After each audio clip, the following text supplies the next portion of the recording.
Assalamualaikum warahmatullahi wabarakatuh. Saya Dinda Tazkiyah Aulia.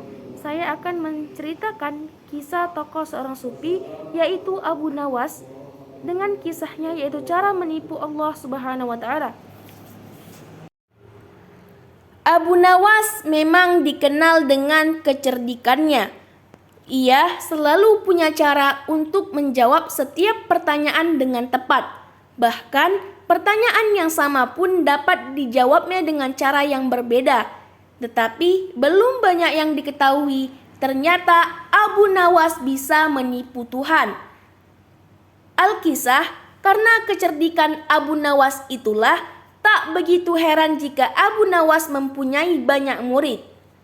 Di antara sekian banyak muridnya, ada satu orang yang hampir selalu tak puas bertanya kepada Abu Nawas.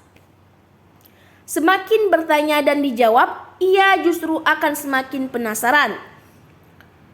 Suatu ketika ada 3 orang tamu yang bertanya kepada Abu Nawas dengan pertanyaan yang sama, namun jawabannya selalu berbeda.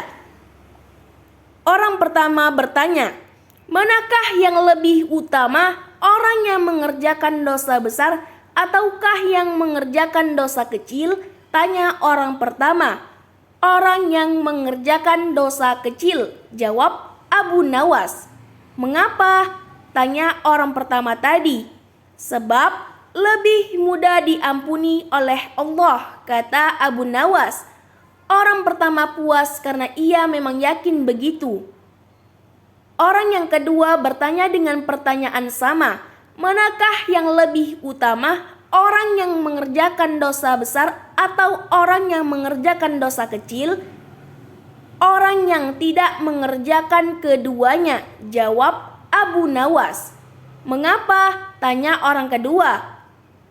Dengan tidak mengerjakan keduanya, tentu tidak memerlukan pengampunan Allah, jawab Abu Nawas.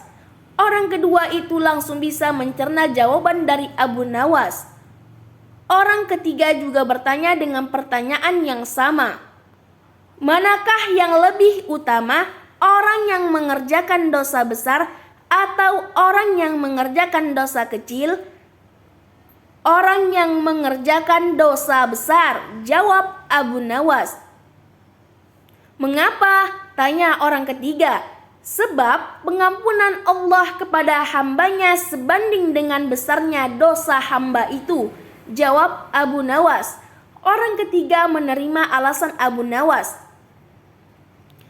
Akhirnya ketiga orang itu pulang dengan perasaan puas. Karena belum mengerti, seorang murid Abu Nawas bertanya lagi. Mengapa dengan pertanyaan yang sama bisa memberikan jawaban yang berbeda? Tanya muridnya.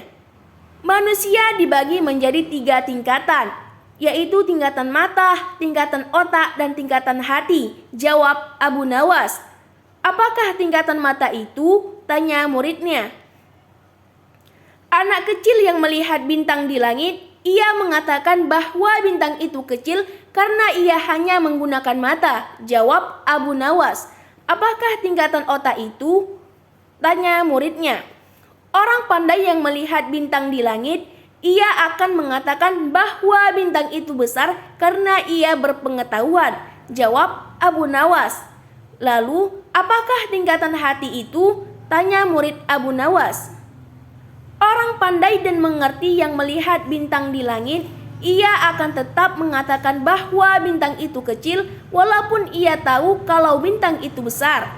Karena bagi orang yang mengerti tidak ada sesuatu apapun yang besar jika dibandingkan dengan maha besaran Allah Subhanahu wa taala, jawab Abu Nawas. Kini murid Abu Nawas mulai mengerti mengapa pertanyaan yang sama bisa menghasilkan jawaban yang berbeda. Tetapi murid Abu Nawas makin penasaran dan bertanya lagi. Wahai guru, mungkinkah manusia bisa menipu Tuhan? Tanya muridnya. Mungkin, jawab Abu Nawas. Bagaimana caranya? Tanya si murid penasaran. Dengan merayunya melalui pujian dan doa, jawab Abu Nawas. Ajarkan pujian dan doa itu padaku wahai guru, pinta muridnya. Doa itu adalah ilahi lastu lil firdausi ahla wala aqwa a'lan naril jahimi fahabli taubatan wahfir zunubi fa innaka ghafiruz zanbil adimi. Jawab Abu Nawas,